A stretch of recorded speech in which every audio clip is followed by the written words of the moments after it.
Lucas capítulo 18, versículo 13. Lucas 18, 13.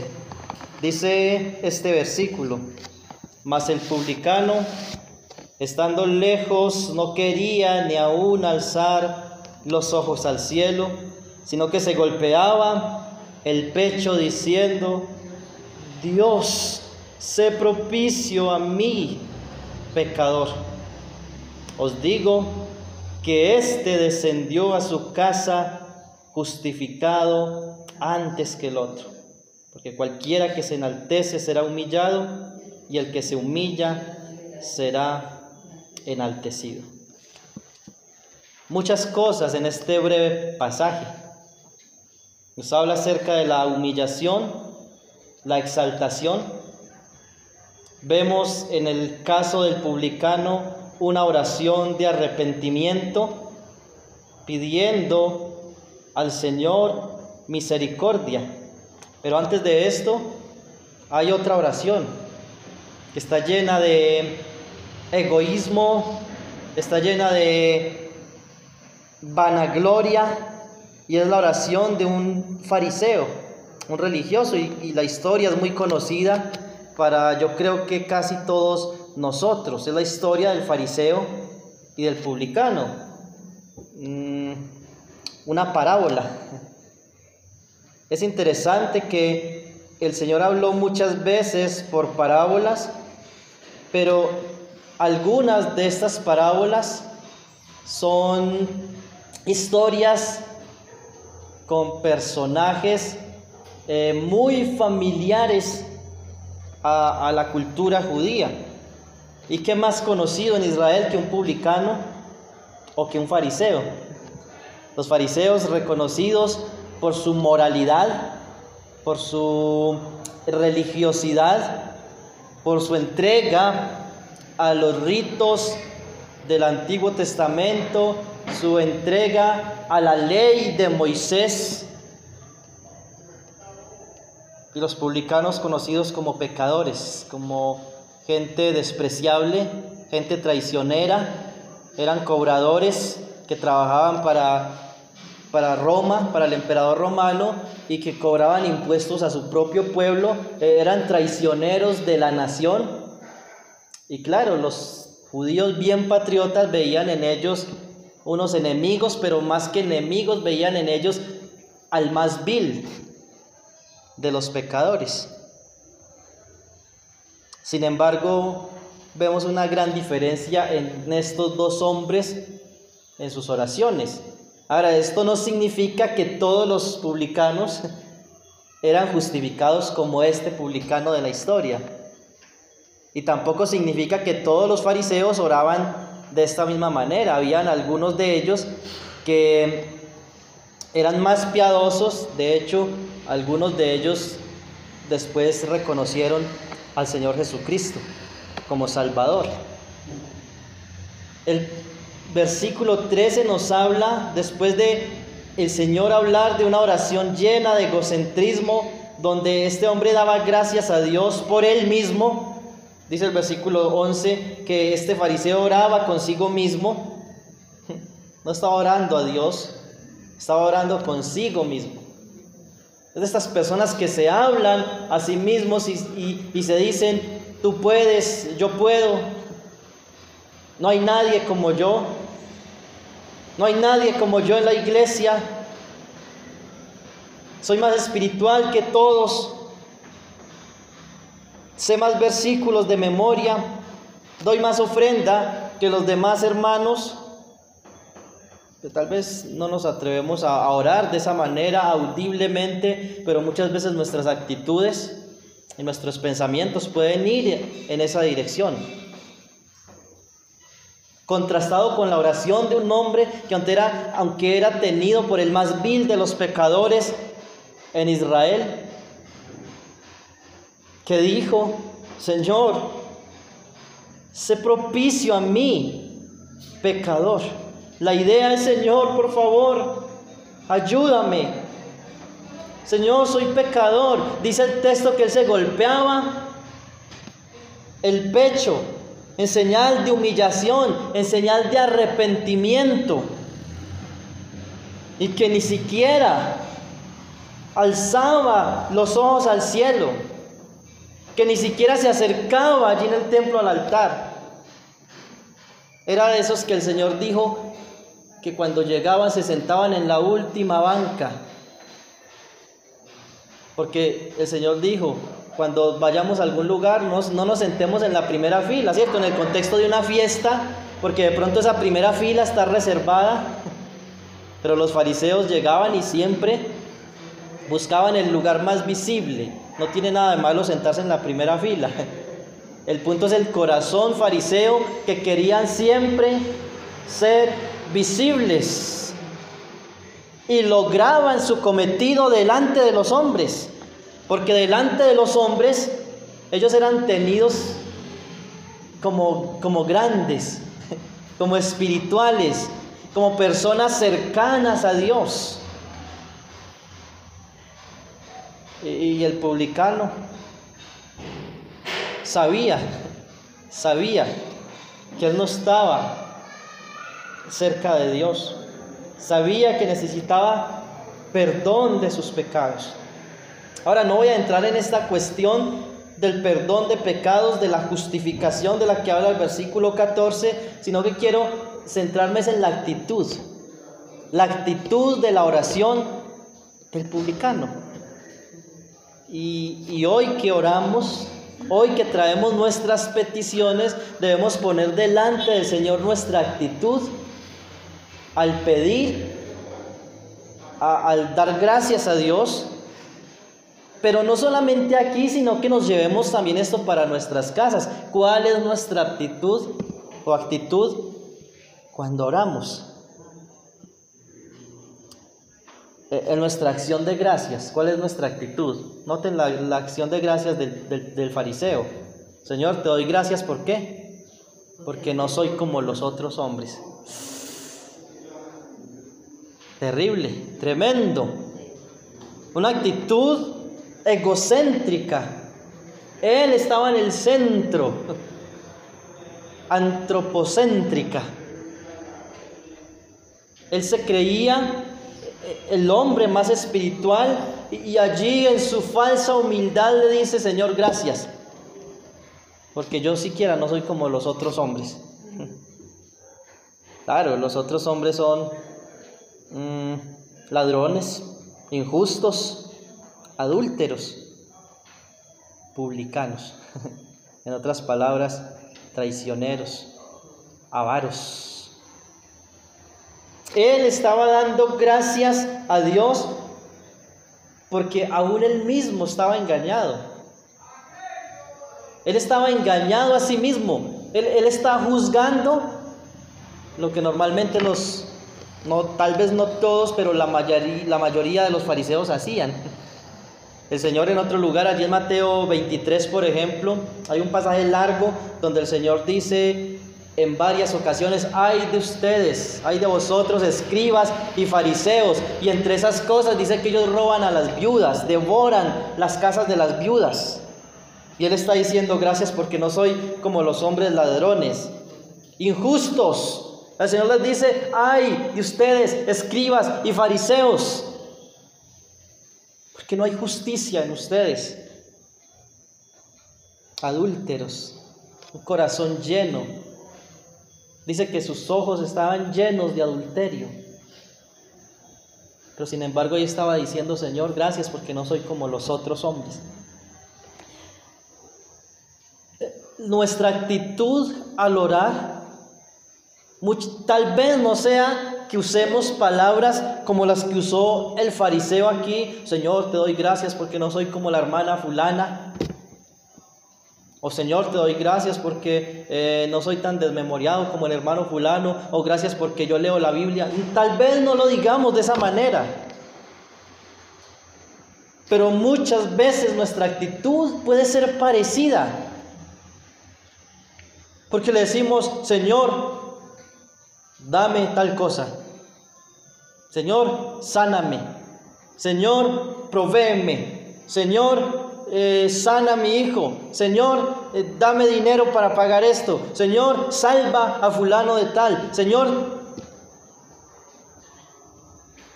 ¿a quién le estamos hablando?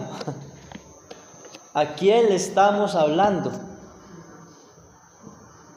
Si un rey o alguien, un millonario o un presidente o alguien con mucho poder y con una economía amplia estuviese delante de nosotros y nosotros le pudiésemos pedir algo, ¿cómo lo haríamos? Fulano de tal, dame una casa, dame una muda de ropa nuevas. ¿Cómo lo pediríamos?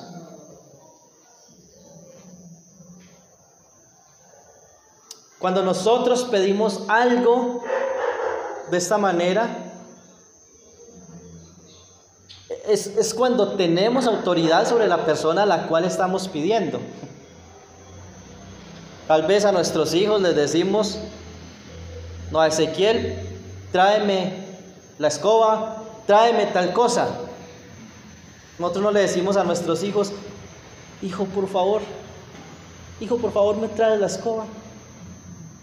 Si lo hiciéramos de esa manera, estaríamos con nuestra actitud diciendo: mi hijo tiene autoridad sobre mí, porque yo le estoy rogando. Ahora, cuando llegamos y le decimos a Dios: Señor, dame, Señor, sáname, Señor, provéeme, muchas veces lo hacemos, tal vez inconscientemente, pero muchas veces por el egoísmo, por el orgullo que hay en nosotros, pedimos muchas cosas a Dios de esa manera, en vez de llegar con una actitud de humillación, sabiendo que Él es el soberano, que Él es el que tiene el poder, que Él es el que tiene la autoridad y que nosotros somos los súbditos, que nosotros somos los que estamos bajo autoridad. Y que deberíamos de llegar diciéndole: Señor, por favor, Señor, te ruego, note la actitud de este hombre: Dios, sé propicio a mí, pecador.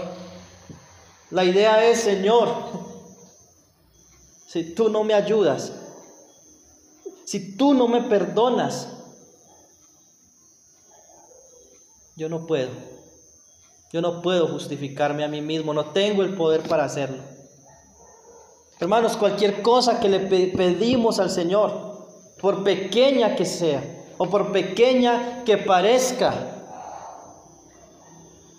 no depende de nosotros. A veces decimos: no, es que el alimento yo lo proveo a mi casa, ¿verdad? ¿Quién es el que nos da el trabajo? ¿Quién es el que nos da la salud? ¿Quién es el que hace brotar la comida de la tierra? ¿Quién es el que sustenta este planeta? Es Él. Si Él quiere, Él corta la vida de cualquier ser humano en el momento que Él quiera, porque Él es soberano sobre todas las vidas, sobre toda la creación. Él es el Rey de reyes y Señor de señores. ¿Cómo vamos a venir a pedirle a Él o a darle gracias? Porque podemos tal vez rogar y sinceramente rogarle al Señor que nos dé, que nos provea, que nos sane. Pero en cuanto a la acción de gracias, ¿qué estamos diciendo? Señor, gracias porque me diste. Señor, gracias porque me proveíste. Señor, gracias porque soy esto. Señor, gracias por esto. ¿Cuántas veces nos falta también dar gracias a Dios por los demás hermanos? Dar gracias por el hermano que predicó, dar gracias por el hermano que dirigió la alabanza. ¿Cuántas veces hemos dado gracias a Dios por las hermanitas que mantienen este lugar limpio? Que llegamos el domingo, están las sillitas organizadas, la mesa. ¿Cuántas veces, preguntémonos para nuestros adentros, cuántas veces le hemos dado gracias a Dios?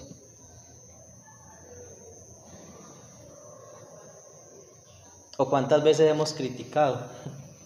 Hoy nadie organizó las sillas. Vea, llegamos tarde y todo descuadrado. La ausencia de acción de gracias también es muestra del ego que hay en nosotros, del egoísmo que hay en nosotros.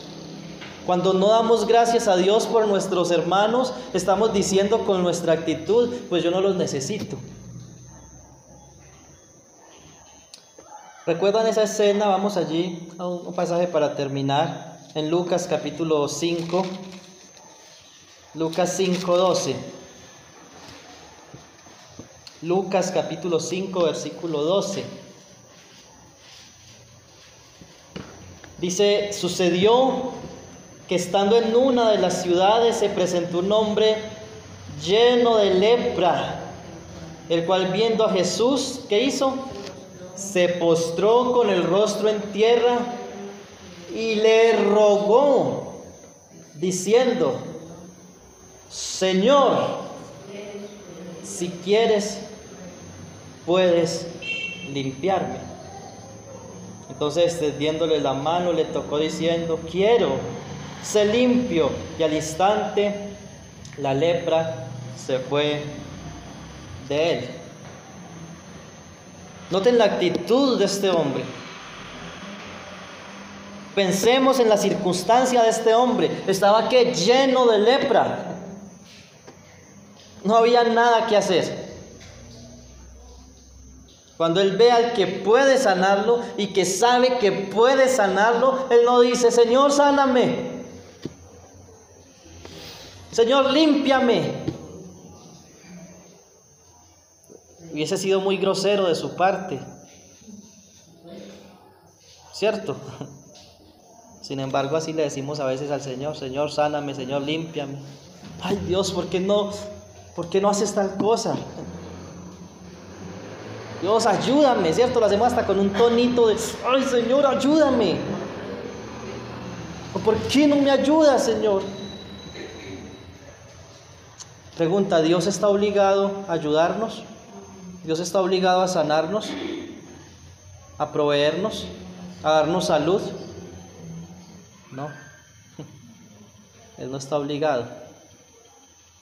Hay una doctrina, que no voy a hablar de eso en esta noche, que se conoce como la seidad de Dios, y es que Dios es independiente, que Dios no necesita de nada ni de nadie. La noticia es que Dios no nos necesita,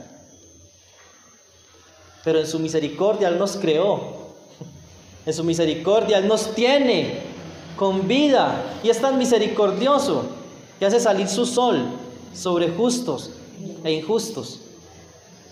Este leproso reconoció eso, que cada respirar era misericordia de Dios.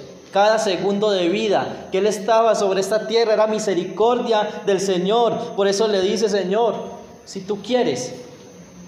Reconoce el poder y la grandeza del Señor. Él sabe que él puede, pero le dice, Señor, si tú quieres,